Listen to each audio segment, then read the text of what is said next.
Hello students, मैं doctor विवेक पहादिया हूँ।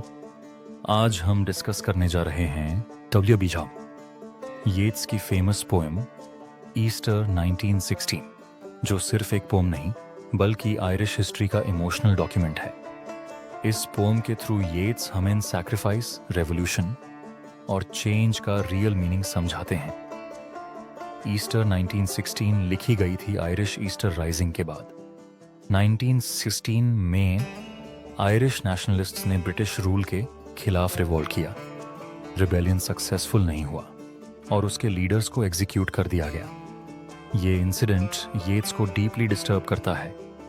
इस पोएम में येट्स के मिक्स्ड इमोशंस क्लियरली दिखते हैं। वो रेबल्स की ब्रेवरी को रिस्पेक्ट करते हैं, लेकिन वायलेंस पर क्वेश्चन भी उठाते हैं।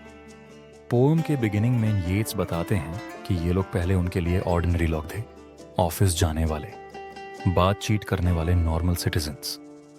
लेकिन जब ये लोग अपनी जान सैक्रिफाइस कर देते हैं तो वो हिस्ट्री के हीरोज बन जाते हैं।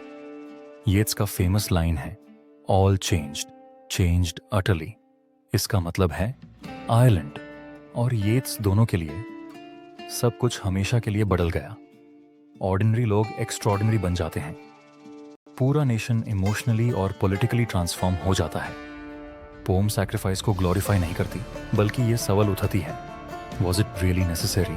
येट्स खुद कंफ्यूज्ड हैं, प्राउड भी हैं, लेकिन सड भी। इसी कॉन्फ्लिक्ट की वजह से पोम और पावरफुल बन जाती है।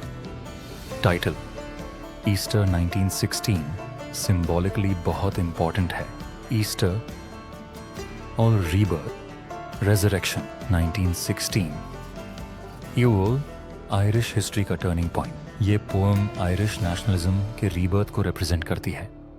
स्टूडेंट्स के लिए ये पोएम इसलिए इंपॉर्टेंट है क्योंकि ये हिस्ट्री और लिटरेचर को कनेक्ट करती है। ये ब्लाइंड हीरो वर्शिप नहीं सिखाती, ये क्रिटिकल थिंकिंग डेवलप करती है।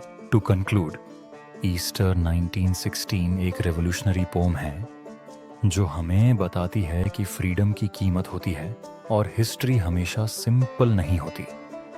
Thank you. मैं था डॉक्टर विवेक पहादिया। अगर आप चाहें, मैं इस स्क्रिप्ट को university exam oriented answer line by line explanation, short revision notes के फॉर्म में भी बना सकता हूँ।